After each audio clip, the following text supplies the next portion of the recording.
अस्सलाम वालेकुम dear student. आज हम चैप्टर नंबर 2 स्टार्ट करेंगे और चैप्टर नंबर 2 जो है वो entry test point of view से बहुत इम्पॉर्टेंट है। कभी कभी तो इस चैप्टर के सिंपल क्वेश्चन आते हैं, कभी तो न्यूमेरिकल्स आ जाते हैं। बहरहाल हम इनको डिस्कस करेंगे। तो इस चैप्टर का नाम है स्केलर एंड वेक्टर। अब आप देखें, जो हमारे पास फिज़िकल क्वांटिटी है,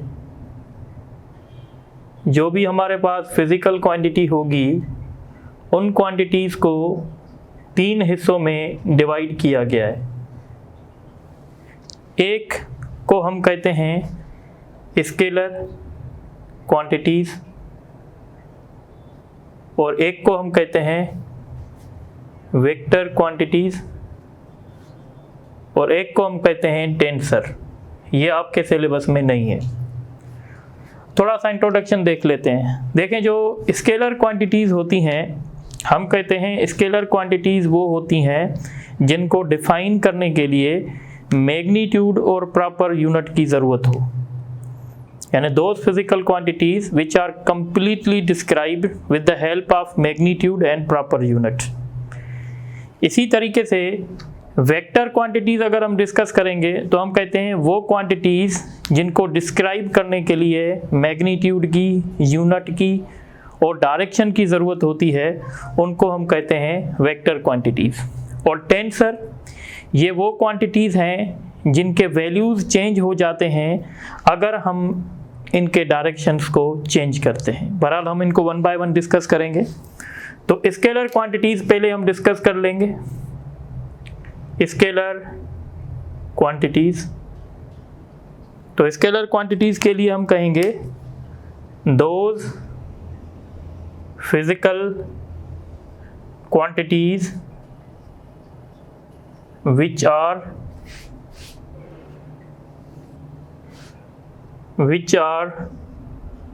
completely described by magnitude and proper unit. Those physical quantities which are completely described by magnitude and proper unit। जैसे फॉर एग्जांपल अगर हम कहते हैं मास, तो मास को डिफाइन करने के लिए हमें ये करना पड़ेगा कि भाई इस बॉडी का मास जो है वो 4 kg है। अगर मैं कह रहा हूँ किसी बॉडी का मास 4 kg है, तो मतलब मैंने कम्प्लीटली उसको डिस्क्राइब कर दिया। ये 4 जो है ये मैग्नीट्यूड है और kg जो है वो यूनिट है। यानी मास को कंप्लीट डिफाइन करने के लिए मुझे मैग्नीट्यूड की और यूनिट की ज़रूरत है, तो मैं कहूँगा मास जो है वो स्केलर क्वांटिटी है। इस तरीके से टेम्परेचर, अगर मैं कह रहा हूँ भाई इस बॉडी का टेम्परेचर 20 सेल्सियस है, तो मतलब टेम्परेचर डिफाइन करने के लिए हमें मैग्नीट्यूड की भी ज़रूरत पड़ रही है और यूनिट की भी ज़रूरत पड़ रही है, तो हम कहेंगे टेम्परेचर जो है हमारे पास स्केलर क्वांटिटी है। स्केलर क्वांटिटी के बहुत सारे एग्जांपल्स हैं, तो हम कुछ एग्जांपल लिख लेते हैं। एग्जांपल्स ऑफ स्केलर क्वांटिटी हम कहते हैं mass, time, speed, distance, work, electric flux, temperature, charge, etcetera. बहुत सारी हैं, इसलिए मैं एक्सेट्रा लिख रहा हूँ। अच्छा, अब स्केलर के लिए एक पॉइंट है कि जो स्केलर हमारे पास होते हैं, स्केलर्स पॉजिटिव भी हो सकते हैं, नेगेटिव भी हो सकते हैं, ज़ीरो भी हो सकते हैं। तो मैं यहाँ पे पॉइंट लिख रहा हूँ, the scalars can be positive, negative और ज़ीरो। स्केलर जो हैं वो पॉजिटिव भी हो सकते हैं, नेगेटिव भी हो सकते हैं, ज़ीरो भी हो सकते हैं। देखें, स्केलर जब हम कहते हैं ना कि स्केलर नेगेटिव है, तो इसका मतलब कुछ और होता है। मतलब जैसे आप सिंपल वर्ड्स में देखें, जैसे आपने देखा होगा कि कुछ स्केलर्स ऐसे होते हैं जो हमेशा पॉजिटिव होते हैं, जैसे सपोज टाइम है, जैसे मास है, जैसे डिस्टेंस है, ये ऐसे स्केलर्स हैं जो पॉजिटिव होते हैं। पर कुछ स्केलर्स ऐसे होते हैं जो पॉजिटिव भी हो सकते हैं, नेगेटिव भी हो सकते हैं, जैसे चार्ज है। आपको पता है कि भाई इलेक्ट्रॉन के ऊपर जो चार्ज है वो नेगेटिव है और प्रोटॉन के ऊपर जो चार्ज है वो पॉजिटिव है। पर याद रखिएगा स्केलर का मैग्नीट्यूड जो होता है वो पॉजिटिव होता है, बाकी अगर वो नेगेटिव की साइन उसके साथ आ रही है तो इसका मतलब है वो कुछ और फेनोमेना को डिस्कस कर रहा है। जैसे अगर हम देखें कि भाई प्रोटॉन और इलेक्ट्रॉन को हम चार्ज के हिसाब से डिफरेंशिएट कर रहे हैं, तो हम कहते हैं भाई इलेक्ट्रॉन के ऊपर जो चार्ज है और जो प्रोटॉन के ऊपर चार्ज है ये दोनों एक दूसरे के अपोजिट हैं। तो अपोजिट का इफेक्ट दिखाने के लिए हम क्या कर रहे हैं, एक स्केलर में प्लस की साइन लगा रहे हैं, दूसरे स्केलर में माइनस की साइन लगा रहे हैं। इसी तरीके से वर्क भी आपको पता है कि भाई वर्क पॉजिटिव भी हो सकता है, नेगेटिव भी हो सकता है। पॉजिटिव वर्क का कुछ और मतलब होता है, नेगेटिव वर्क का कुछ और मतलब होता है। तो स्केलर हमारे पास जो होते हैं वो पॉजिटिव भी हो सकते हैं, नेगेटिव भी हो सकते हैं, जीरो भी हो सकते हैं। तो आई होप ये बात आपको समझ में आ रही होगी। इसी तरीके से अब स्केलर के लिए एक बहुत इंपॉर्टेंट पॉइंट नोट करें। अगर हम स्केलर्स को कंपेयर करवाना चाहते हैं, सपोज एक मेरे पास स्केलर है, तो एक स्केलर S1 है, एक स्केलर S2 है। मैं इन दोनों को कंपेयर करवाना चाहता हूं और मैं ये देखना चाहता हूं क्या ये स्केलर इक्वल हैं कि नहीं हैं। तो दो स्केलर तब इक्वल होंगे जब उनका मैग्नीट्यूड सेम हो, जब उनका यूनिट सेम हो और जब उनका साइन सेम हो। जैसे अगर मैं कहूँ भाई इलेक्ट्रॉन के ऊपर चार्ज प्लस 1.602 इंटू 10⁻⁻19 कूलम है, ठीक है, सॉरी माइनस में है, और प्रोटॉन के ऊपर जो चार्ज है वो प्लस 1.602 इंटू 10⁻⁻19 है, और मैं आपसे पूछ रहा हूं क्या इलेक्ट्रॉन और प्रोटॉन पे चार्ज सेम है, तो हम कहेंगे नहीं, चार्ज डिफरेंट है। देखें चार्ज का मैग्नीट्यूड सेम है, यूनिट भी सेम है, फिर भी हम कह रहे हैं कि नहीं ये दो स्केलर जो हैं वो अलग अलग हैं। अलग अलग इस बुनियाद पे हैं क्योंकि एक के पास माइनस की साइन है, एक के पास प्लस की साइन है। तो यहां से आप समझ गए होंगे two scalars are said to be equal. Two scalars are said to be equal if these have same magnitude, sign and units, और उनके पास यूनिट भी सेम होने चाहिए। मैग्नीट्यूड भी सेम होना चाहिए, साइन भी सेम होना चाहिए और यूनिट भी सेम होना चाहिए। तो फिर हम कह सकते हैं कि ये दोनों जो हैं वो आपस में इक्वल होते हैं। इसी तरीके से अब हम आगे चलेंगे और आपको ये बताने की कोशिश करेंगे कि जो स्केलर्स होते हैं उनको हम मल्टीप्लाई भी कर सकते हैं, डिवाइड भी कर सकते हैं, सब्ट्रैक्ट भी कर सकते हैं। तो ये सारे ऑपरेशन हम स्केलर के कर सकते हैं। तो मैं यहाँ पे लिख रहा हूँ scalars can be added, subtracted, multiplied and divided by elementary algebra। Elementary algebra किसको कहते हैं, जो हम बचपन में पढ़ के आए हैं। जैसे हम पढ़ते हैं भाई 2 + 3 तो हम कहते हैं भाई 5, जैसे हम कहते हैं 2 × 3 तो हम कहते हैं 6, जैसे हम कहते हैं 6 / 3 तो हम कहते हैं 2। तो ये जो स्केलर ऐड होंगे या स्केलर सब्ट्रैक्ट होंगे या स्केलर मल्टीप्लाई होंगे या स्केलर डिवाइड होंगे तो वो किस रूल से होंगे, तो वो एलिमेंट्री अलजेब्रा से होंगे। अब एक पॉइंट याद रखें, दो स्केलर्स तब ऐड हो सकते हैं जब वो सेम फिजिकल क्वांटिटी हो। यानी अगर हमारे पास मास है तो हम मास को मास में ऐड कर सकते हैं। ऐसे नहीं है कि हमारे पास एक क्वांटिटी मास है और दूसरा स्केलर हमारे पास वॉल्यूम है, तो वॉल्यूम को कभी भी हम मास में ऐड नहीं कर सकते। तो स्केलर, दो स्केलर तब ऐड होंगे जब वो सेम फिजिकल क्वांटिटी होंगे। सो ये पॉइंट लिख लें आप, scalars can only be added when these are same quantities।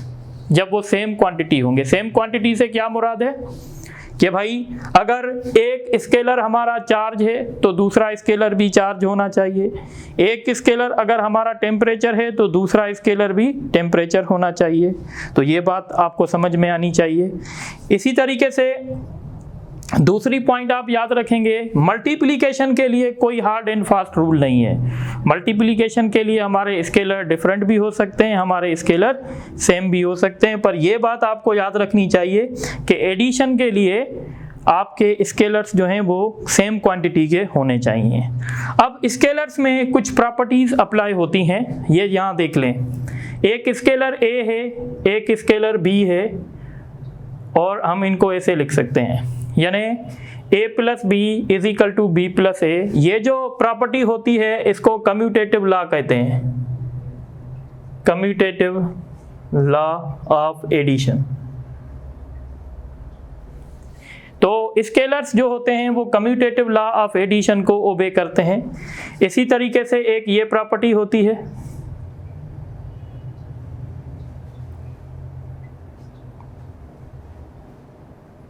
और इस प्रॉपर्टी को कहते हैं एसोसिएटिव प्रॉपर्टी। एसोसिएटिव मतलब a प्लस बी प्लस सी, या हम पहले ऐसे कर रहे हैं a और b को जोड़ के फिर उसमें c जोड़ कर रहे हैं, तो इस प्रॉपर्टी को कहते हैं एसोसिएटिव,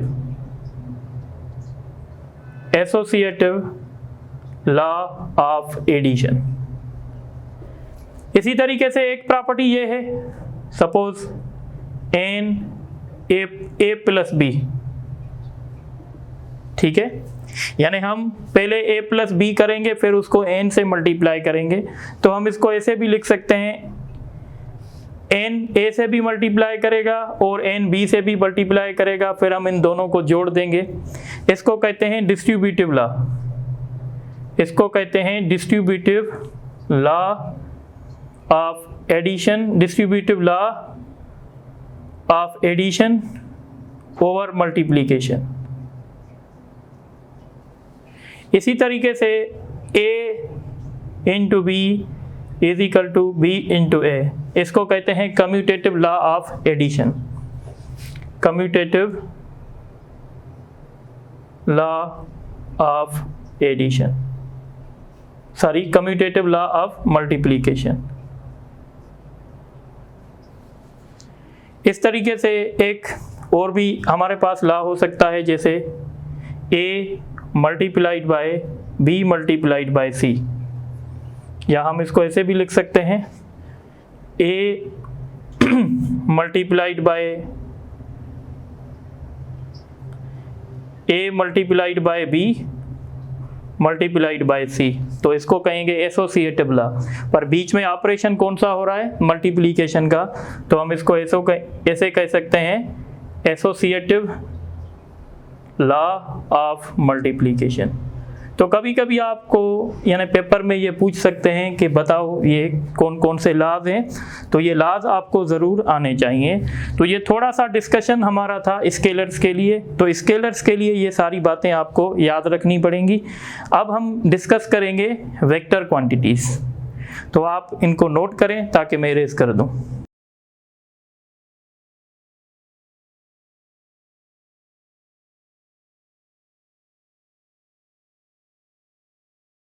अच्छा, तो अब हम डिस्कस करेंगे वेक्टर। तो वेक्टर की पहले मैं डेफिनेशन लिख लेता हूँ। तो वेक्टर की डेफिनेशन हम ऐसे लिखते हैं, those physical quantities which are completely defined by magnitude, proper unit and a particular direction, and must obey laws of vector addition. This is a complete definition of vector. थोड़ा सा इसको discuss कर लेते हैं। मैंने लिखा है those physical quantities which are completely defined by magnitude, proper unit and particular direction.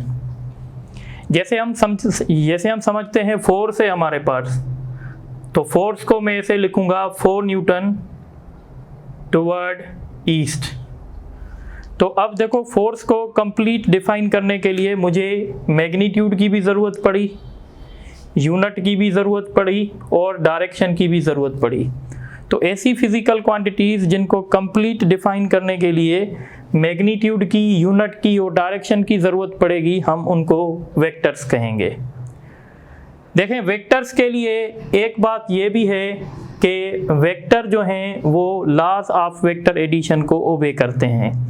यानी हमारे पास एक क्वांटिटी ऐसी है जिनके पास मैग्नीट्यूड भी है, यूनिट भी है, डायरेक्शन भी है, पर वो वेक्टर लॉज को ओबे नहीं कर रही, तो हम कभी भी उसको वेक्टर में काउंट नहीं करेंगे। इसका एक एग्जांपल है, जैसे करंट है हमारे पास, तो जो हमारे पास करंट है, करंट जब सपोज करें ये हमारे पास एक करंट है, तो करंट जब किसी भी सर्किट में फ्लो करता है तो उस करंट का एक डायरेक्शन भी होता है।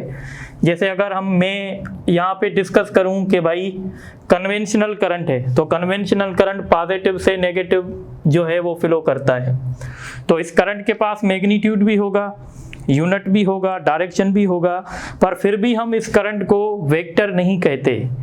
करंट को वेक्टर इसलिए नहीं कहते हैं क्योंकि ये लॉज ऑफ वेक्टर एडिशन को ओबे नहीं करता। तो याद रखिएगा, जो quantity laws of vector addition को ओबे नहीं करेगी उसको कभी भी हम वेक्टर नहीं कह सकते, भले उसके पास मैग्नीट्यूड हो, डायरेक्शन हो और यूनिट हो। अब थोड़ा सा आगे चलते हैं और इस वेक्टर के कुछ एग्जाम्पल दे देते हैं, एग्जाम्पल्स। तो वेक्टर का एग्जाम्पल है डिस्प्लेसमेंट,